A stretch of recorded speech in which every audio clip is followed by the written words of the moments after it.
Welcome to episode 43 of Curiosityness. And dude, I got to interview the inventor of the waterbed.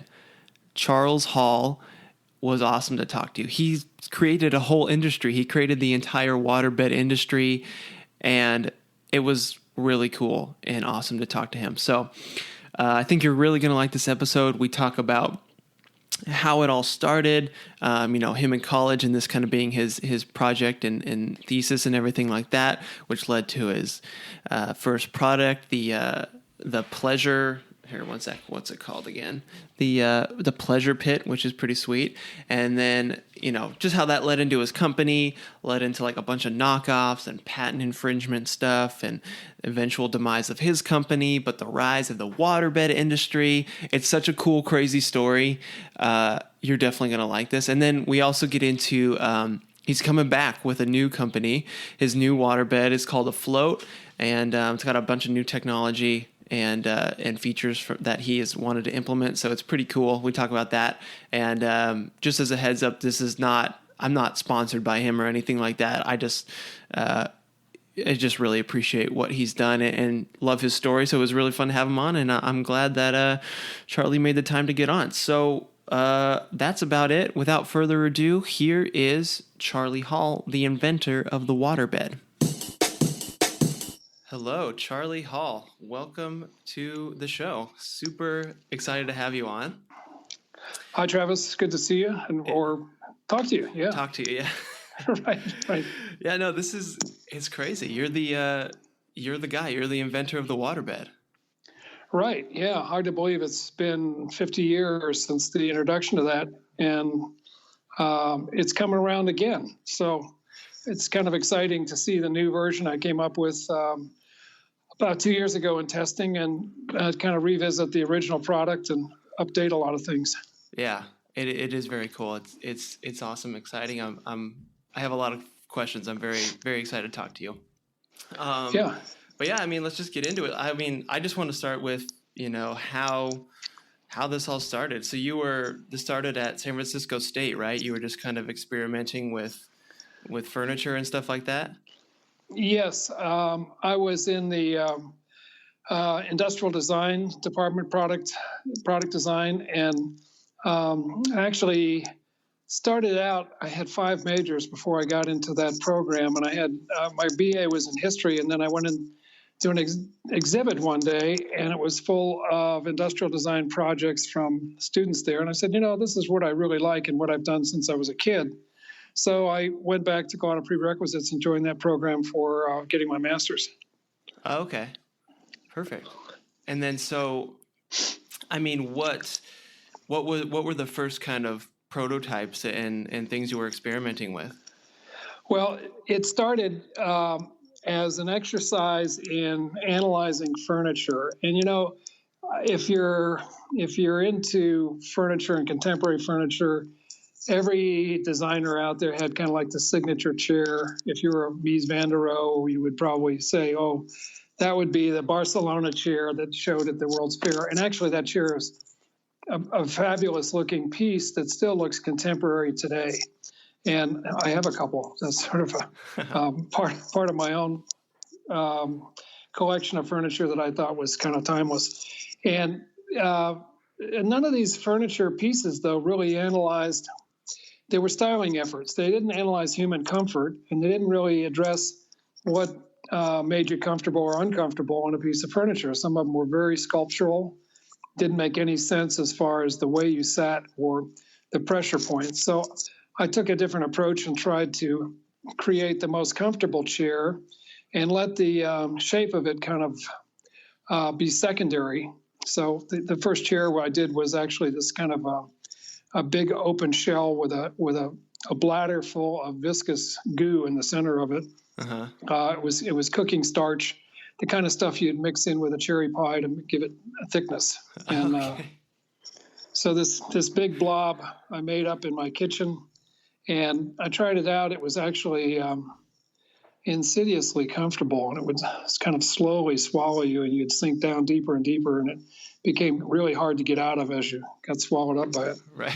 And also weighed 300 pounds. So, oh my gosh. Yeah. So that was the first effort. It showed me about eliminating pressure points, and then I decided, gee, I can't afford that much Jello. Or starch. So the second one I made was a bed, because I felt that was the biggest piece of furniture you spend the most time in, and you don't have to move it. So that's the way to go. Mm-hmm. And Right. the bed evolved shortly after the chair, and I started sleeping in it. I found the first night that you need to control the temperature because it's hideous without having a temperature that kind of matches your skin temperature. Oh, okay. So was that very subtle part of comfort? Sitting on a cold concrete bench is a different experience than a warm bench. Yes. Yeah, very true. So was that first night, was it too cold or too hot? It started out fine, and then by 3 a.m. it was insidiously cold. Oh, So anyway, I learned that lesson real quick, and the bed evolved. I designed a heating system to keep it up to temperature. Mm-hmm. So, man, that was the first waterbed, and I refined it a lot. It became my master's thesis project, and the heating system and some of the other elements were part of it. So. Right. Wow. And then so that led into your first product, which was the pleasure pit. Yes. Someone had heard about it, and they were a curator of a gallery in the Cannery near Ghirardelli Square, Mm-hmm. and they were having a show put together in August that was called A Happy Happening, with kinetic light and sculpture and all kinds of stuff. And he asked me if I'd make a special version for the show. Oh. And so I did what I called the pleasure pit, which was 8 feet square, and it was designed to be, if you had a studio apartment, it would be the only piece of furniture you need. You could lounge in it, you could sleep in it, you could lay back and listen to stereo or have a cup of coffee. Uh-huh. It was a single piece of furniture for everything. Awesome. And very comfortable. So that's what appeared in the Cannery Gallery in 1968. Wow, sweet. Yeah, I live in a studio right now. That sounds great because we barely have room for a couch and a bed. Oh, yeah. Well, this pleasure pit would handle it all. So. Wow, killer. And then so that was like the first real product, which kind of then led you to start your own company, correct? Yes, because I thought, well, I'd been sleeping on it. I knew how comfortable it was, and I started writing letters to mattress manufacturers to see if anybody would be interested in licensing the idea. I'd applied for a patent and did some early work on that protection part of it, but none of the mattress people responded. They just didn't get it. It was a little too far fetched for them. Mm-hmm. So I actually was, after graduating, I taught art for a year, and then I moved back to the Bay Area to, hopefully pursue this idea of getting this bed produced and made and see if it could be a success. So I had a partner at the time who was a photographer by trade, and we started a company that made the first waterbeds in Sausalito. Oh, okay. And so what were kind of those first, like the first initial sales like, and how are you kind of first getting your customers and marketing and stuff? Well, it did. It was all word of mouth, actually. We had a furniture store interested in it, and by kind of a quirky deal, it wouldn't fit into their basement showroom, and it ended up at the front window in downtown San Francisco. So people saw it, and at lunchtime, they'd be cavorting around on it. It was all, very unusual moving products. It would be sloshing around, and people would be laying down on it, and people would walk by and see, what the hell is that? So we sold a few, and then the word got around to different people, and suddenly, sales started going, and we made probably the first 30 out of redwood frames and kind of a Japanese contemporary looking style to it. and delivered them personally to the first buyers, and it was quite the success. Herb Cain, a columnist at San Francisco Chronicle, would write who was cavorting on the waterbed yesterday or whatever in the front window of this furniture store. So it was fun, and some early people like one of the Jefferson Airplane people bought one, and I think it got delivered to their house on the Panhandle in Golden Gate Park. Oh. And one of the Smothers brothers bought one in Mill Valley. So, man, yeah, awesome. So it just was this kind of this, it started just kind of going viral, and you had some almost celebrity endorsements and stuff like that. So that's very cool. It just kind of naturally snowballed. It did. People would tell their friends about it, and it would be the biggest curiosity. Like, hey, come on in, let me show you what I got. So, right. Anyway. And then, eventually, like, Hugh Hefner bought a couple, right? And it kind of, gained this reputation for, like, a sex icon type of thing. But that wasn't really your intention, right? That was just kind of like, that was other people grasping onto that. I think the lure of sensuality existed from day one with the product. And, I think I tried to downplay it a bit and talk about the sleep aspect, but you can't deny the fact that it was a very sexy thing. And even that carried forward a long time, just because they saw a wiggle and move, and it was kind of a unknown item. I got to try that out. So, right, exactly. And it was just kind of like a product of the time too, wasn't it? Right. Yeah. That era certainly was. It was a very different atmosphere in the late '60s, early '70s. Yeah. But strangely enough, my daughter was in high school. This is like 2001, and she brought home. So said somebody mentioned that you're in Maxim magazine, Dad, and they did a series about the history of sex, a big timeline, and the waterbed shows up in the history of sex. So I guess you can't deny the sensual aspect of it. You can't deny it. No, if it was unintentional, but it's here to stay, I guess. Right. And, I have a theory, too, that's partly because I live in Washington, a lot of seafood on my menu, but the salmon theory is half the millennials were out there spawned on a waterbed, and they're going to want us swim upstream to see their spawning ground and maybe buy another one with some sort of innate memory that they have. Who knows? We have this strange attraction to it. We don't know why, but it's like that's returning right. home. Yeah. That's right. Oh, that's good.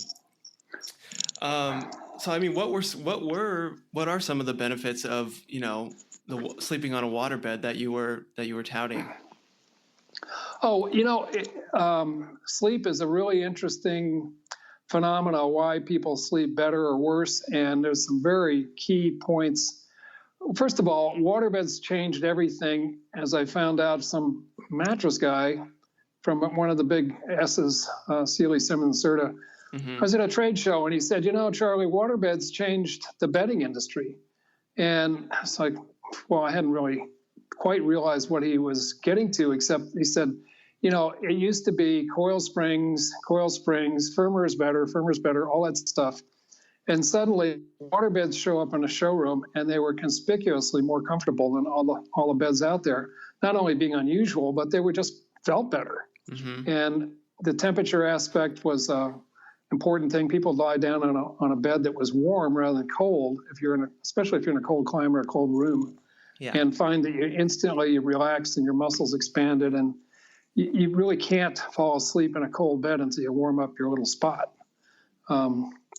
So what happened after that is conventional bedding changed and had to kind of do a lot of catch up with pillow tops and the advent of memory foam and a bunch of other things that were more compliant. And getting good sleep is about some very simple things. Reducing the pressure points so that if you sleep on your side or your back, the pressure is less on your tailbone or your shoulders or your hips.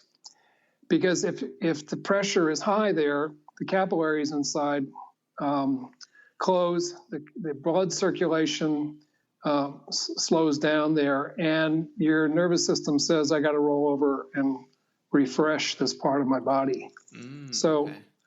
on a waterbed, interestingly enough, you'll fall asleep, and if you're on your side, I sleep on my side mostly, I'll fall asleep and I'll stay in that position until the sleep cycle goes through the normal up and down where you're going to beta and REM and sort of thing.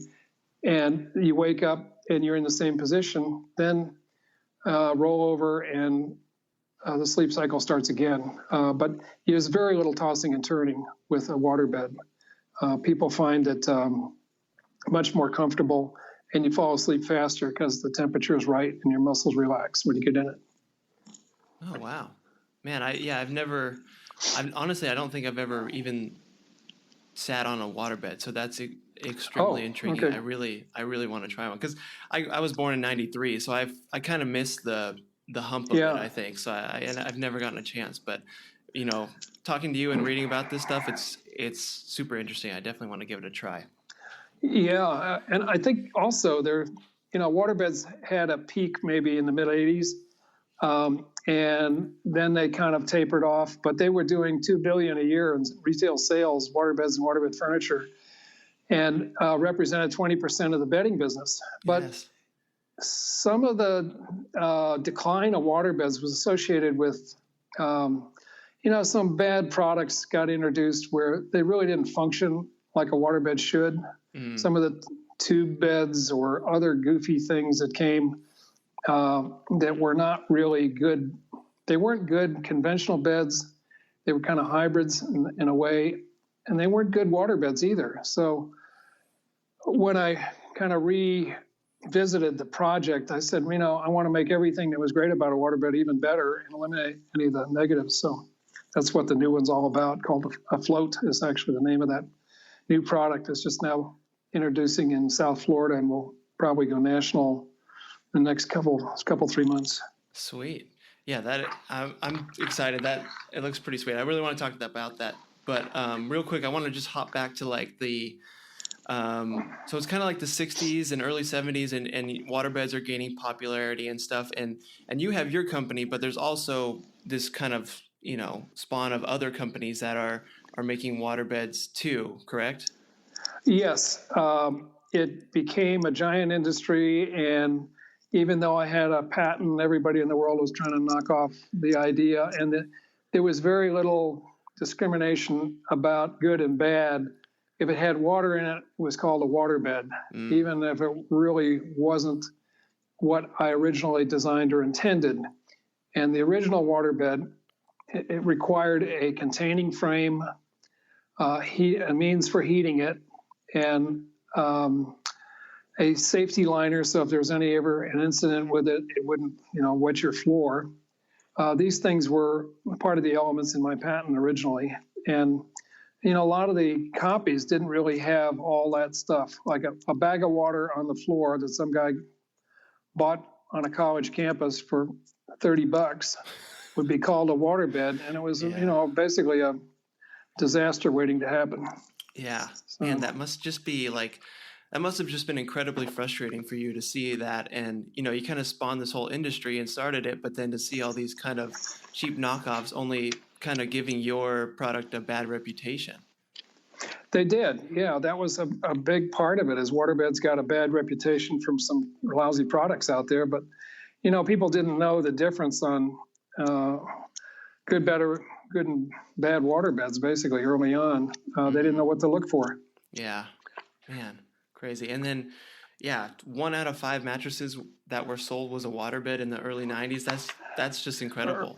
Yeah, in the 80s more than 90s. Oh, okay. But it was a big portion. And, the memory foam, it became, a challenging thing for waterbeds and for inner springs too.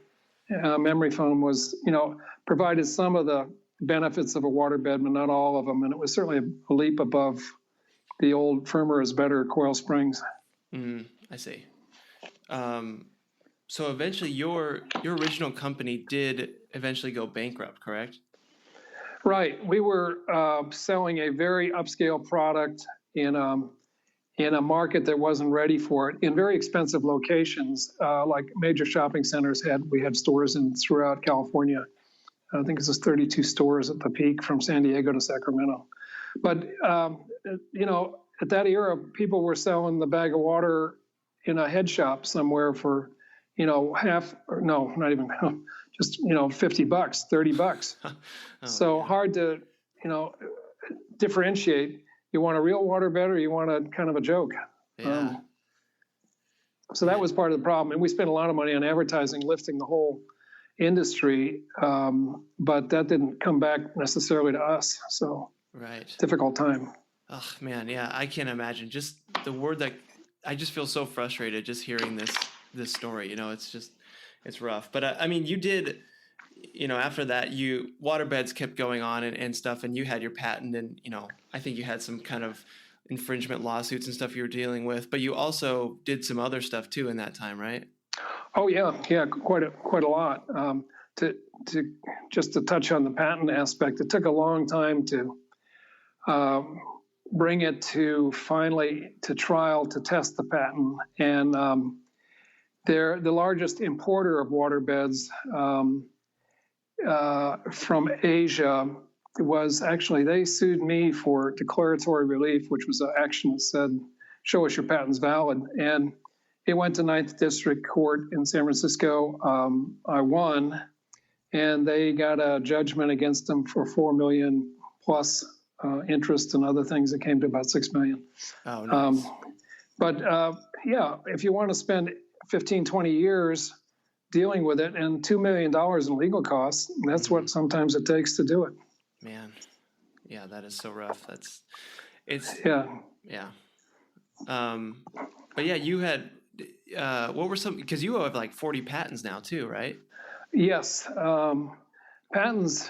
I started another company in the mid 70s called Basic Designs, which made camping and outdoor gear, and actually an inflatable mattress to try to emulate a little bit of waterbed comfort for someone who's a backpacker. And that was an interesting company. I ran that for quite a while and ultimately sold it to a division of K2. And then with my partner, we started another business. My business partner that with me now is we created inflatable kayaks through Advanced Elements and sell maybe, I guess there's maybe 2 dozen models. Oh my gosh. Now. Yeah, REI, West Marine, those guys sell our stuff. Whoa. But it's a inflatable kayak you can put in the back of your car, and you don't need a giant roof rack or anything else, and you can set it up in 10 minutes and you're on the water. And they paddle like real boats too, they're not toys. Yeah. Dude, Charlie, you're awesome, man. Yeah. You do so much crazy stuff. That's awesome. You just never stop. Yeah, I'm really enjoying the kayak business. Has been lots of fun. It's a fun industry, and the camping stuff was a fun industry. So I never felt like I was working. I was always having fun.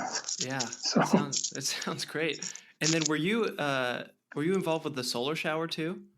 Yes, early on. That was, we're just thinking of ways to make people's lives a little better when they went camping. And one of the complaints would be, hey, here I am climbing into my great down sleeping bag and I'm filthy. And especially ladies didn't like to camp because they couldn't get clean. And Sun Shower fixed that. And finally people said, well, I can take my wife with me. She'll go now that I have a Sun Shower. So Sun Shower, a very successful product, still sells in big numbers. Yeah, those are everywhere. Yeah. Whew. The story runs deep, Charlie. That's awesome. Yeah. Okay. Yeah.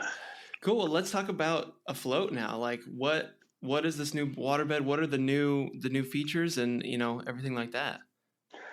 Okay. Well, here's the kind of the thumbnail version of the redesign is waterbeds originally that had wooden frames on it were more difficult to get in and out of. So take that off the list, make it easy to get in and out of. And this has a foam perimeter that conventionally it looks like a regular bed. Mm-hmm. So when you sit down on the edge, the foam kind of is containing the water, but it's not abrupt to climb in and out of. And the waves never really added anything to the experience, so making it really waveless and motionless was one of the other design criteria. So this has a very different wave suppression system inside, and someone sits down on it, and if there's somebody else in the bed, they just about don't move an instant. I mean, it's just totally still the way the waves do not move across the bed. And this version also has a insulation factor so that the heater, which you can actually order a single mattress in a king, where it's all one volume of water, or you can order a right and left side with individual heating, so you can have one side cooler than the other. Oh, sweet. If two sleepers don't agree on the temperature, you can have your own temperature. And, I can't emphasize the importance of the temperature thing enough, because sleeping is a very important factor about sleep is what your body temperature is. And you want to have kind of a subtle but neutral warmth, so that it's not too hot, not too cold. Makes a big difference. And I find you can change your sleeping patterns a bit. I dream differently when I'm on a cold surface versus a warm surface. I think I have more pleasant dreams on slightly warmer surfaces. Huh. Interesting. Anyway, yeah. Makes sense, though. Yeah. Wow. Awesome. So what is the like bed frame on these new ones look like? The bed visually, it looks like a conventional mattress on the outside. Uh-huh. However, it has a stretch ticking, which wasn't available originally when I did the first ones. So it's covered in a material that gives. So you lay down on it and it stretches so that you're actually being well supported by the water, not by some membrane of fabric over the top of it. That's another important feature of the new waterbed. Oh, okay. I see. And the cut of the mattress inside is considerably different than early ones. It's extra generous in sizing so that you're allowing the water to support you, not a skin tension on the vinyl. Okay. So amazingly enough, the early people who bought a float, there was a 100-night free trial, and not one ever came back. It's just incredible customer satisfaction with it. And that was in South Florida, where the original pilot program started. Anyway. Sweet. So, yeah. So what are some of the, I guess, benefits over, for a float over like a typical, maybe like a Tempur-Pedic or something like that? Oh, significant. And here's the problem with memory foam mattresses, and there's two significant ones.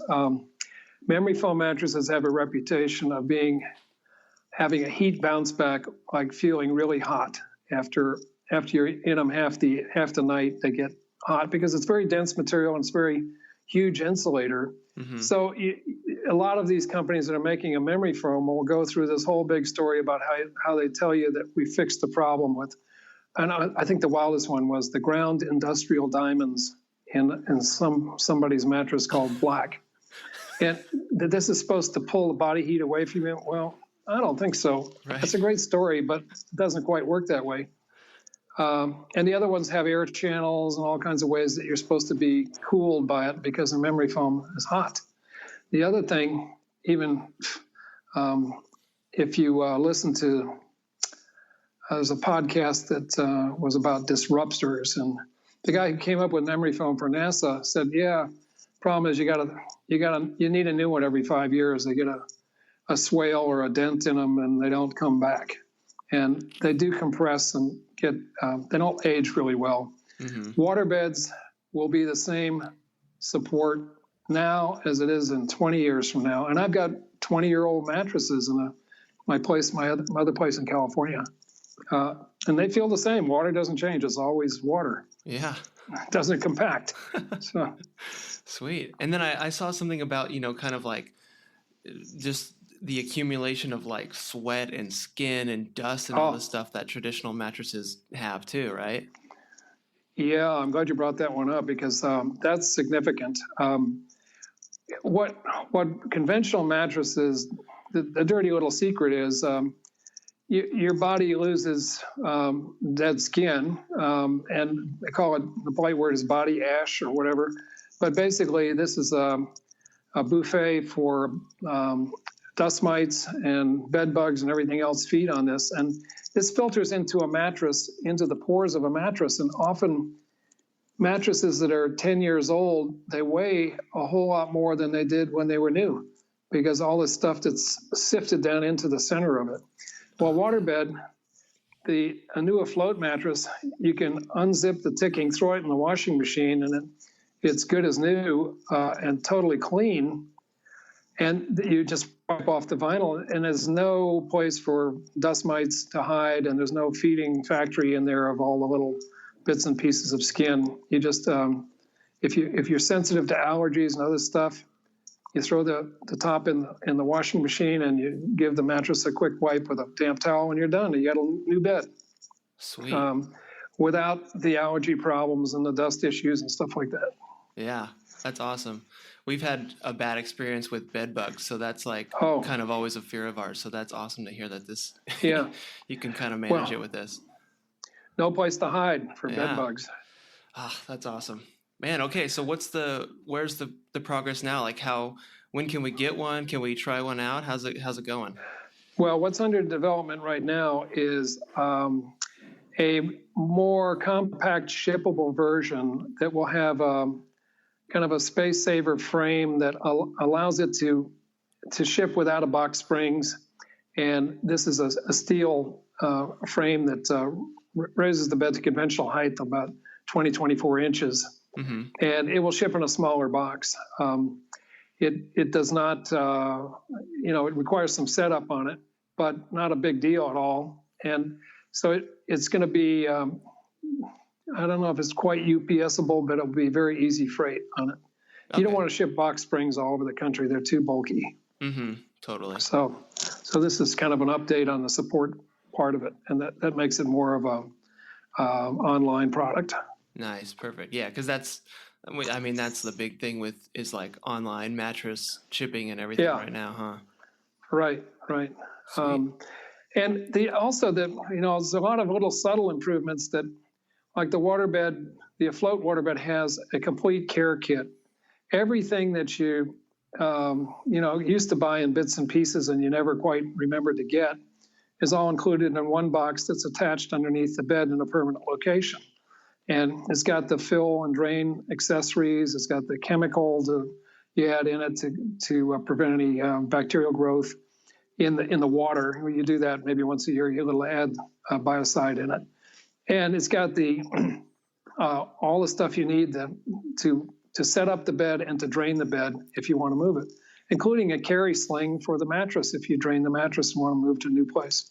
Oh, nice. So handy. So it's well thought out. All the things that you need are happening in that kit, and it just makes the whole experience a lot better. Awesome. Cool. I'm stoked to try it. So it's hallflotation.com is where we can check out some more about that, right? Hallflotation.com or tryafloat.com also. Afloat, okay. I think that'll all bring you to the same place. And the website is in process of being redone from the very early primitive one. The new one will be up in a couple weeks. Okay, perfect. Awesome. Well, I'll have links for people to check all that stuff out and get on it and try it out. But, man, thank you. I appreciate you being on, Charlie. It's fun talking to you. You have such a cool, inspiring story. So thank you for sharing. Oh, yeah. Great. It was great to talk to you. Thanks. Oh, boy. What an episode. Thanks for sticking around and listening to it. This is Travis again, here on my own. But as a thank you for sticking around, I wanted to give you a free sticker, a free Curiosityness sticker, 100% free. Don't have to pay for shipping. You don't have to enter your credit card info. It's really free. To get one, go to curiosityness.com/free sticker, and it's yours. I'll send it to you right away, and you can slap that baby wherever you want to represent Curiosityness. So thanks for listening. Appreciate it. Just wanted to give you guys a little gift. So just go ahead and claim that at curiosityness.com/free sticker. And visit our website too, curiosityness.com. I have an Instagram, Curiosityness Podcast. I'm on Instagram too as Trav DeRose, me, Travis, the host. You can follow me if you want. We're on Twitter, Curiosityness TV is our handle there. We're on Facebook as Curiosityness. All the links to this stuff are in the show notes. You can just click on it and follow us if you want to, because I post some cool little clips and extra stuff that you don't get from the podcast onto social media. So you can join in on that and comment and talk about me and the show or whatever you want to do. We're on YouTube too as Curiosityness. And I have an email address, travis@curiosityness.com. Send me an email. Send me your thoughts on the show, suggestions for new guests, tips on things to make the show better and help me with my interviewing and get better and everything like that. So constructive feedback is always nice. So send me an email. And also reviews super help. Really appreciate reviews on the show in Stitcher or iTunes or Apple Podcasts or whatever. Just drop a review. That's extremely helpful. You don't even have to make it 5 stars. You can lower it. I would prefer a higher one, but whatever you want to do. I won't coax you into something. But any sort of review helps. I really honestly do appreciate it. So, thank you again, guys, for sticking around and listening to this end blabber with me. But have a good rest of the day. Bye-bye.